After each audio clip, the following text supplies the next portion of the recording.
Donc, on passe maintenant au cas numéro 2.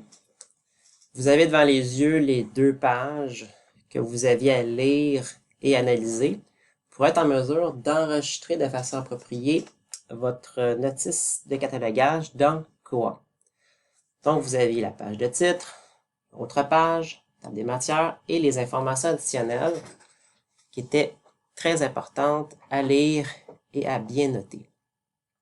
Donc, si on regarde un peu ça, on a notre titre propre, principe de biochimie. On a ici édition internationale, qui est une mention d'édition. C'est pas un complément du titre. Juste faire attention. Il y en a qui en a plusieurs qui ont enregistré édition internationale comme mention d'édition et comme complément du titre. C'est une mention d'édition, donc on va avoir cette information-là en zone 250.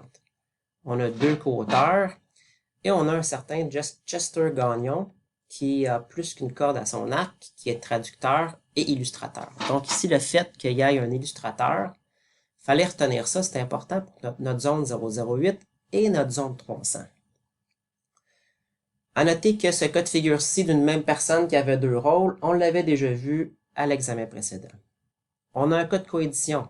Okay? Donc, un cas de coédition, on l'a vu au premier contrôle, au deuxième contrôle, et vous étiez exposé à un cas de coédition pour la troisième fois.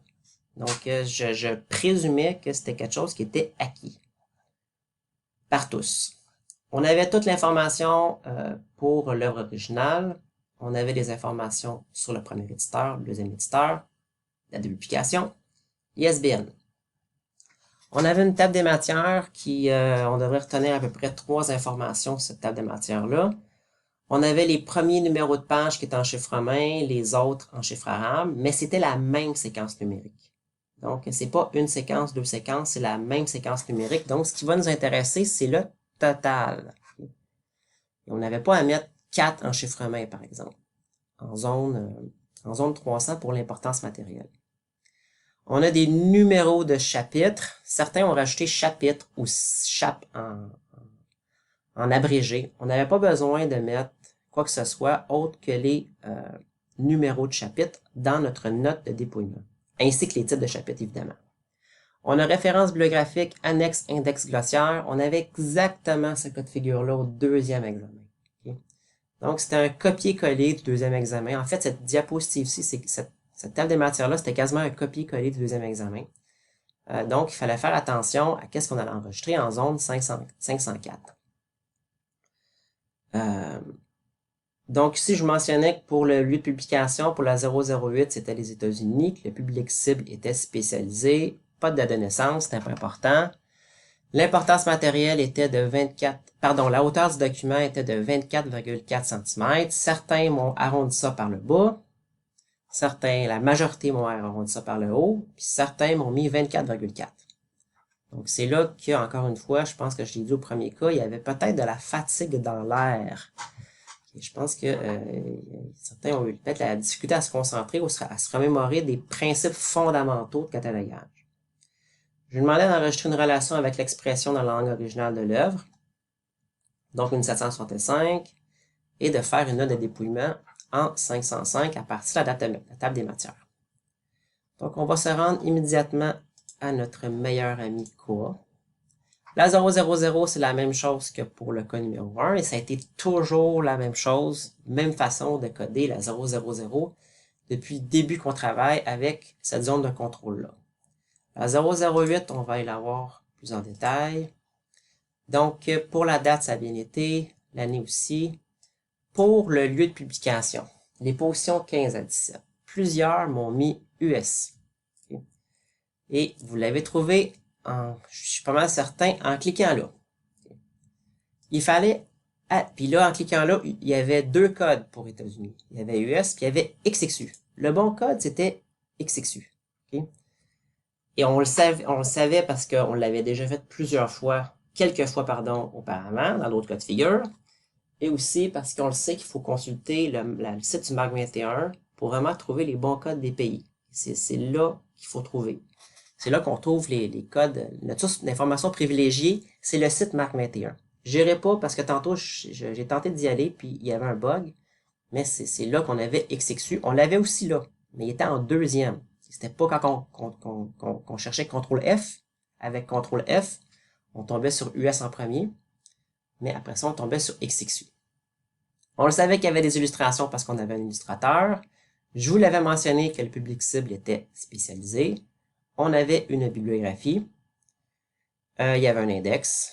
Le document est en français. Donc, évidemment, ce n'est pas une œuvre de fiction. La zone 020, c'était l'ISBN tout court. 040, 041, c'était la même chose que le cas numéro 1. La zone 100, c'était la première personne nommée. Donc, c'était notre principal créateur. Même si peut-être les deux personnes ont eu une participation équitable au processus de création de l'œuvre. Donc, le fait que ça soit Maggie qui soit en zone 100, c'est important, parce que ça a des répercussions sur notre 765. On nomme juste Maggie. Okay? Main Entry Heading. Main Entry Heading. Main Entry. Okay? Donc, il ne fallait pas mettre Michael Cox aussi, là, qui était le deuxième auteur en 765. Il fallait juste mettre la première personne. Okay? En 765, la première personne nommée. C'était une auteure. 240, ça a bien été en général. Le titre privilégié de l'œuvre en anglais. La langue du document qu'on décrit. La zone 245, en général, ça a bien été. Encore une fois, certains ont négligé la ponctuation USBD. J'en ai même pas fait. J'ai même pas pénalisé. Les deux personnes nommées, c'était pas nécessaire de mettre un petit entre les deux, une petite virgule, c'était suffisant. Et je vous rappelle que pour les mentions de responsabilité, on transcrit comme ça apparaît sa source d'information. Certains m'ont rajouté des mots comme manuel. Ben non, il n'y a pas manuel sa source d'information. Un principe sacro-saint qu'il faut retenir, puis on s'en sort pas. C'est comme ça. C'est qu'on traduit comme ça apparaît sur notre source d'information privilégiée et notre source d'information privilégiée, c'est plus souvent qu'autrement notre page de titre. Je veux absolument que vous reteniez ça. On ne peut pas être trop créatif en catalogage. Il faut que toutes les bibliothèques, on ait pas mal les mêmes pratiques si on veut s'échanger des notices entre nous autres. En 250, c'était la mention d'édition. Je reviens un peu en arrière. Pour les instructions, je vous demandais une instruction sur la mention de responsabilité. J'ai accepté plein de choses. Plus d'un agent, plus qu'une mention de responsabilité. Tout le monde a quasiment eu un, là, si vous avez mis quelque chose. Puis ici, il ne fallait pas se tromper entre mention d'édition et mention de publication. Certains, je pense qu'ils ont un petit mélange, ils ont fait un petit mélange. Certains m'ont mis une instruction, par exemple, pour plus qu'un lieu de publication, plus qu'un lieu d'édition. Ici, il était question de la mention d'édition ou de la désignation d'édition. La 260. Donc, on avait un cas de coédition. On avait deux éditeurs, deux lieux de publication, mais une seule date de publication. Tout rentrait dans une zone 260. Ce cas de figure-ci, vous l'aviez eu au premier contrôle, au deuxième contrôle, et je le répétais au contrôle final. Et là, j'ai goût de vous dire, les corriger, le temps qu'on prend au retour pour les examens, c'est pour éviter de faire les mêmes erreurs dans le futur. Certains ont traîné la même erreur 3 fois. Donc, juste faire attention à ça. Là. Le catalogage, c'est un exercice de rigueur assez élevé, puis on n'y arrive pas si on ne maintient pas des bonnes pratiques pour apprendre, pour intégrer les notions. Donc, ici, on avait $A, premier lieu de publication, $B, deuxième lieu de publication, premier non éditeur, pardon, deuxième lieu de publication, puis là, ici, c'était Paris-France, hein, parce que sur la source, c'était Paris-France. Pas besoin de mettre de parenthèses. Certains se sentaient obligés de mettre des parenthèses. Il n'y en a pas. Okay? Nom d'éditeur, du deuxième éditeur. Puis ici, notre date de publication. En zone 300, description matérielle, le nombre de pages, illustration et la dimension. Évidemment, on arrondit par le haut. En 504, on avait une note de bibliographie avec des extras. Donc, référence bibliographique, annexe et index. On ne mettait pas glossaire. Okay. Pourquoi qu'on ne mettait pas glossaire? Ça fait référence à cette instruction-ci qu'on avait vue au deuxième contrôle, qui nous dit qu'on va rajouter les informations en 504 par rapport aux bibliographies, discographies, filmographies, index, annexe, mais pas glossaire. Donc, ici, ça devait ressembler à ça. Ce qui était le plus important pour moi, c'est de voir référence bibliographique, annexe et index. Les pages, c'était moins important. En 505, c'était une note de dépouillement qui devait ressembler à ça. Avec les cas 21 à 24 que vous aviez à faire, je présumais que vous étiez en mesure de rajouter des codes de sous-zone et de les mettre dans le bon ordre. Donc, il y avait deux tâches ici. C'était de rajouter des codes de sous-zone et de les mettre dans le bon ordre. Certains m'ont mis 111 suivi des trois types de chapitres. Donc, ça devait ressembler à ça. Il fallait pas faire 3 zones 505. C'était une note de dépouillement. Okay? Nous avons un document.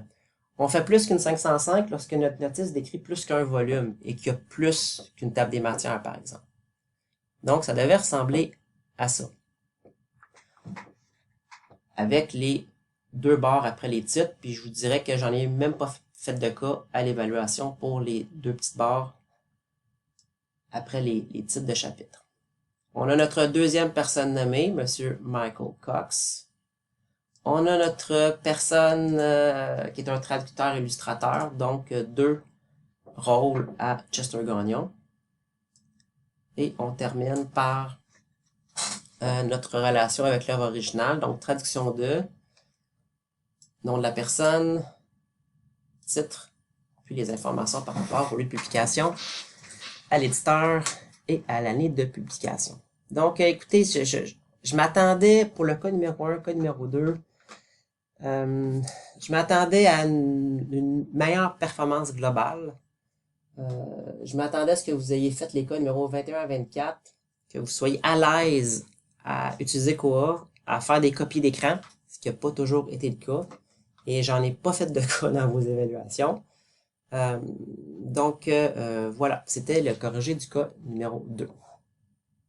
On va passer dans une autre vidéo au corrigé des notices d'autorité.